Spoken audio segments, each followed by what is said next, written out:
ఆ కాలంలో ఇశ్రాయేలులో రాజు లేడు.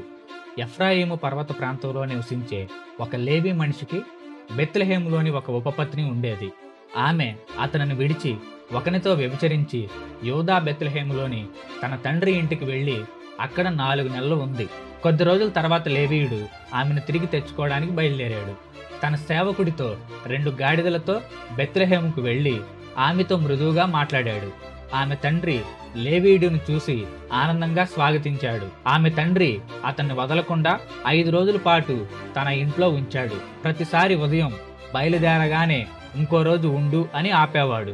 చివరికి 5వ రోజు సాయంత్రం లేవీయుడు బయలుదేరాడు. వారు బెత్లెహేము నుంచి బయలుదేరి యెబూసీ దారి పట్టారు. యెబూసీ అంటే యెరూషలేం పాత పేరు. ఆ లేవీయుడి సేవకుడు ఇక్కడే ఆగుదాం అన్నాడు.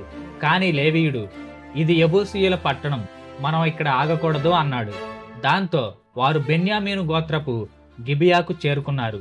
రాత్రి అయింది, కానీ ఎవ్వరూ వారిని ఇంట్లోకి ఆహ్వానించలేదు. చివరికి ఒక వృద్ధుడు పొలాల నుండి వచ్చి వారిని చూసి తన ఇంటికి తీసుకువెళ్ళాడు. వారికి ఆహారం నీరు ఇచ్చాడు. వారు ప్రశాంతంగా భోజనం చేశారు. కానీ రాత్రి పట్టణంలోని దుర్మార్గులు ఆ ఇంటిని చుట్టుముట్టి కేకలు వేసి, నీ ఇంటిలో ఉన్న ఆ మనిషిని బయటికి పంపు, మేము అతనిని చూస్తాం అన్నారు. ఆ వృద్ధుడు వారిని ఆపుతూ, అతను నా అతిథి, ఇలాంటి దుర్మార్గం చేయకండి. ఇక్కడ కన్యక అయిన నా కుమార్తె ఉంది, అలాగే అతని ఉపపత్ని ఉన్నారు. వారిని మీకు ఇస్తాను, మీరు కావాలనుకున్నట్లు చేసుకోండి, కానీ ఈ మనిషికి ఏమీ చేయకండి అని వేడుకున్నాడు. అయినా వారు వినలేదు. చివరికి లేవీయుడు తన ఉపపత్నిని వారికి ఇచ్చాడు. వారు ఆమెను రాత్రంతా క్రూరంగా హింసించి పాడు చేసి ఉదయం వదిలేశారు. ఉదయాన్నే ఆమె ఇంటి తలుపు దగ్గర పడిపోయింది.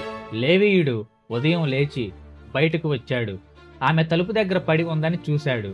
లేచి మనం వెళదాం అన్నాడు. కానీ ఆమె స్పందించలేదు. ఆమె మరణించింది. లేవీయుడు తన ఉపపత్ని శవాన్ని గాడిద మీద వేసుకొని ఇంటికి వెళ్ళాడు. అక్కడికి వెళ్ళి ఆమెను 12 ముక్కలుగా కోసి ఇశ్రాయేలు దేశం అంతటా పంపించాడు. ఆ ముక్కలను చూసిన ఇశ్రాయేలు ప్రజలందరూ ఒక్కసారిగా దిగ్భ్రాంతి చెందారు. ఇశ్రాయేలు ప్రజలు ఐగుప్తుల నుండి బయలుదేరిన దగ్గర నుండి ఇప్పటి వరకు ఇలాంటిది ఎప్పుడూ జరగలేదు. మనం ఈ విషయం గురించి తప్పక ఆలోచించాలి, ఏదో ఒకటి చేయాలి అనుకున్నారు. లేవీయుడు తన ఉపపత్ని శవాన్ని 12 ముక్కలుగా కోసి ఇశ్రాయేలు గోత్రాలందరికీ పంపించిన తర్వాత ఇశ్రాయేలీయులందరూ దాను నుండి బెర్షిబా వరకు ఒక్కటిగా మిస్పాలో సమావేశమయ్యారు. ఈ సంఘటన ఇంతకు ముందెన్నడూ జరగలేదని వారు ఆశ్చర్యపోయారు. సమావేశమైన ప్రజలందరి ముందు లేవీయుడు నిలబడి, గిబియా పట్టణ ప్రజలు తన ఉపపత్నిపై ఎంత దారుణంగా దాడి చేశారో, ఆమెను చంపి తనను కూడా చంపడానికి ఎలా ప్రయత్నించారో వివరించాడు. ఈ దుర్మార్గానికి ప్రతిస్పందనగా ఇశ్రాయేలీయులు గిబియా ప్రజలను శిక్షించాలని నిర్ణయించుకున్నారు. వారు ఒక్కటిగా యుద్ధానికి సిద్ధమయ్యారు. ఇశ్రాయేలు ప్రజలు బెన్యామీయుల గోత్రానికి ఒక సందేశం పంపి ఈ దుర్మార్గానికి కారణమైన గిబియా పట్టణపు దుష్టులను తమకు అప్పగించమని కోరారు. తద్వారా వారు వారిని చంపి ఇశ్రాయేలు నుండి ఈ చెడును తొలగిస్తారు. అయితే బెన్యామీను గోత్రం తమ ప్రజలను అప్పగించడానికి నిరాకరించింది.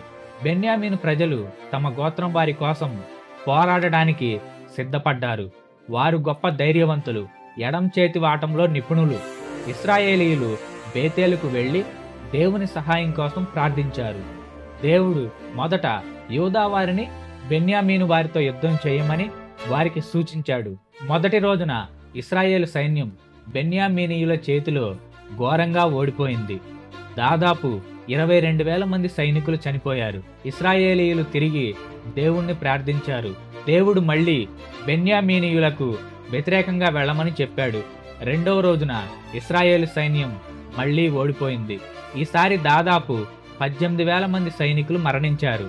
ఇశ్రాయేలీయులు తీవ్ర దుఃఖంతో 3వ రోజున బేతేలుకు వెళ్లి సాయంత్రం వరకు దేవుని ముందు కూర్చొని ఉపవాసం ఉండి దహన బలులు మరియు సమాధాన బలులు అర్పించారు.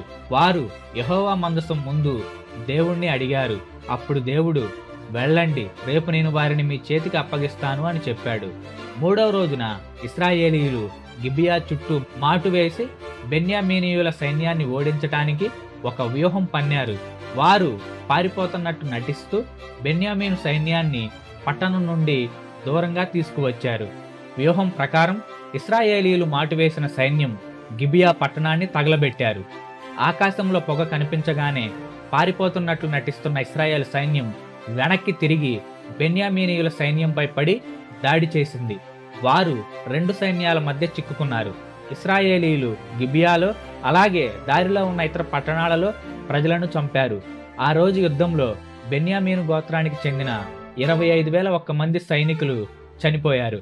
కేవలం 600 మంది మాత్రమే తప్పించుకొని రిమ్మోను బండ అనే ప్రదేశంలో 3 నెలల పాటు తలదాచుకున్నారు. ఇశ్రాయేలు సైన్యం బెన్యామీనీయుల గోత్రానికి చెందిన అన్ని పట్టణాలను, గ్రామాలన్నింటినీ నాశనం చేసి తమ దారిలో ఉన్న ప్రతి మనిషిని, పశువులను చంపేశారు. బెన్యామీను గోత్రం దాదాపు పూర్తిగా నాశనమైన తర్వాత ఇశ్రాయేలీయులు చింతించారు. ఈ రోజున ఇశ్రాయేలులో ఒక గోత్రం కనుమరుగైపోయిందే అని ఏడుస్తూ దేవుని ముందు కూర్చున్నారు. యుద్ధం ప్రారంభమయ్యే ముందు యుద్ధంలో పాల్గొనని వారికి మా కుమార్తెలు ఇవ్వము అని వారు ప్రమాణం చేశారు. ఇప్పుడు బెన్యామీను గోత్రం పునరుద్ధరించబడాలంటే వారికి భార్యలు అవసరం. కానీ వారి ప్రమాణం కారణంగా వారు తమ కుమార్తెలను బెన్యామీను గోత్రం వారికి ఇవ్వలేరు. ఈ సమస్యను పరిష్కరించడానికి ఇశ్రాయేలు ప్రజలు యుద్ధంలో తమతో చేరని వారిని గుర్తించారు. యాబేష్ గిలాదు పట్టణ ప్రజలు యుద్ధంలో పాల్గొనలేదని తెలిసింది. దీంతో ఇశ్రాయేల్ సమాజం యాబేష్ గిలాదుపై దాడి చేసి అందులోని పురుషులు, వివాహిత స్త్రీలు, పిల్లలందరినీ చంపి కేవలం 400 మంది కన్యలను మాత్రమే బ్రతికించారు. ఈ కన్యలను వారు రిమ్మోను బండ వద్ద తలదాచుకున్న 600 మంది బెన్యామీను పురుషులకు భార్యలుగా ఇచ్చారు.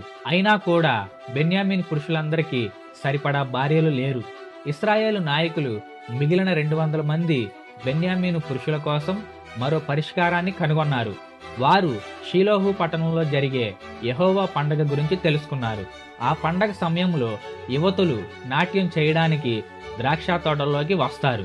ఇశ్రాయేలు నాయకులు బెన్యామీను పురుషులకు ఇలా చెప్పారు: షీలోహుకు వెళ్ళి ఆ ద్రాక్ష తోటల్లో పొంచి ఉండండి. యువతులు నాట్యం చేయడానికి వచ్చినప్పుడు మీలో ప్రతి ఒక్కరూ వారిలో ఒకరిని పట్టుకొని మీ భార్యగా తీసుకొని బెన్యామీను దేశానికి వెళ్ళండి. ఆ యువతుల తండ్రులు వచ్చి మమ్మల్ని నిందించినప్పుడు మేము వారికి ఇలా చెప్తాము: దయచేసి మాకు వారిని దయచేయండి, ఎందుకంటే యుద్ధంలో ప్రతి ఒక్కరికూ భార్యలు ఇవ్వలేకపోయాము. మీరు ప్రమాణం చేసినట్లుగా మీరే స్వయంగా వారిని ఇవ్వలేదు, కాబట్టి మీరు దోషులు కాదు అని చెప్తాము అన్నారు. బెన్యామీను పురుషులు అలాగే చేశారు. వారు తమ గోత్రానికి భార్యలను సంపాదించుకొని తమ ప్రాంతాలకు తిరిగి వెళ్లి పట్టణాలను నిర్మించుకొని అక్కడ నివసించారు.